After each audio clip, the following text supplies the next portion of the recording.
Breaking news. కర్రెగుట్టల అటవీ ప్రాంతాన్ని బలగాలు ఆధీనంలోకి తెచ్చుకుంటున్నాయి. అక్కడ ఏ క్షణమైనా భారీ ఎన్కౌంటర్ జరిగే అవకాశం ఉందని సమాచారం. ఇప్పటికే 3 బేస్ క్యాంపుల ఏర్పాటు పూర్తయింది. దోబే కొండలు, నీలం సరాయి కొండల్లో ఫార్వర్డ్ బేస్ క్యాంపులు సిద్ధమయ్యాయి. డ్రోన్ల కోసం ప్రత్యేక సిగ్నలింగ్ టవర్ల నిర్మాణం పూర్తి చేశాయి.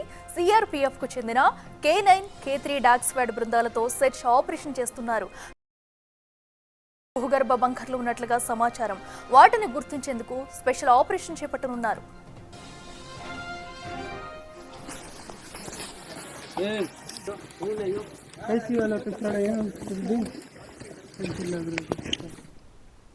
ఇదే అంశానికి సంబంధించి మరింత సమాచారం మా ప్రతినిధి వేణు అందిస్తారు. వేణు, చెప్పండి. కర్రెగుట్టల వద్ద కొద్ది రోజులుగా కూడా సెర్చ్ ఆపరేషన్ అయితే కొనసాగుతుంది.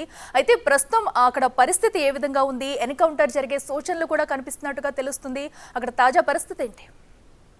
అట్లా ఇప్పటి వరకు 300 చదరపు కిలోమీటర్లు ఉన్నటువంటి కర్రెగుట్టల ప్రాంతంలో ప్రధాన గుట్టకు సంబంధించి చుట్టూ ఉన్నటువంటి కొండ ప్రాంతాలను బేస్ క్యాంప్లు ఏర్పాటు చేసి సాయుధ బలగాలు తమ ఆధీనంలోకి తెచ్చుకున్నాయి. ఇక ప్రధానమైనటువంటి కర్రెగుట్ట ప్రాంతం నిటారుగా దాదాపు 5,000 పైచిలకు అడుగుల ఎత్తులో ఉండేటువంటి కర్రెగుట్టల ప్రాంతంపైనే ప్రధానంగా ఇప్పుడు బలగాలు ఫోకస్ చేశాయి. అందులోనూ ప్రధాన బేస్ క్యాంప్ ఏర్పాటు చేయడానికి అనువైన చోటు కోసం ఆర్మీ హెలికాప్టర్లు వెతుకుతున్నాయి. 2 రోజుల నుంచి 4 ఆర్మీ హెలికాప్టర్లు కర్రెగుట్టల ప్రాంతంపై అనువైన చోటును వెతుకుతూ అందులో బాంబింగ్స్ చేస్తున్నాయి. సో ఆ బాంబింగ్స్ వేయడం వల్ల అక్కడ ఏర్పాటు చేసినటువంటి ప్రెజర్ బాంబ్స్, మావోయిస్ట్ అమర్చిన ఐఈడి బాంబులన్నీ కూడా కంప్లీట్ గా పేలిపోయి సురక్షిత ప్రాంతం కోసం అయితే ప్రస్తుతం సెర్చ్ ఆపరేషన్ కొనసాగుతోంది. ఇక ఆ చుట్టూ ఉన్నటువంటి దాదాపు దోబెకొండ, బండగుట్టలు, అదేవిధంగా నీలం సరాయి గుట్టలు, ఆలబాక శివార్లో ఉన్నటువంటి కొప్పుగుట్టలు, వీటన్ని ప్రాంతాల లోపల బేస్ క్యాంపులు ఏర్పడ్డాయి. ఆ ప్రాంతం నుంచి కర్రెగుట్టల వైపుగా కూడా కుమ్మింగ్ దళాలు ముందుకు వెళ్తున్నాయి. అందులో ప్రధానంగా సిఆర్పీఎఫ్ సంబంధించినటువంటి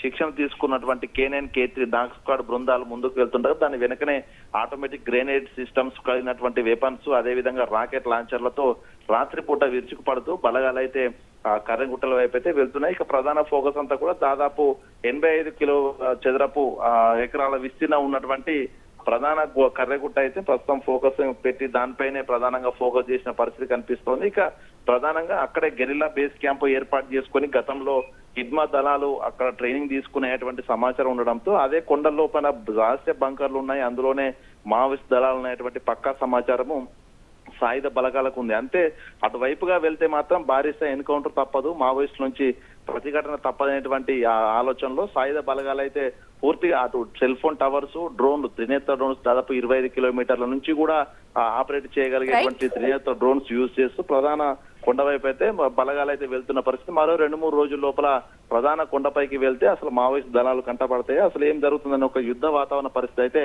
ప్రస్తుతం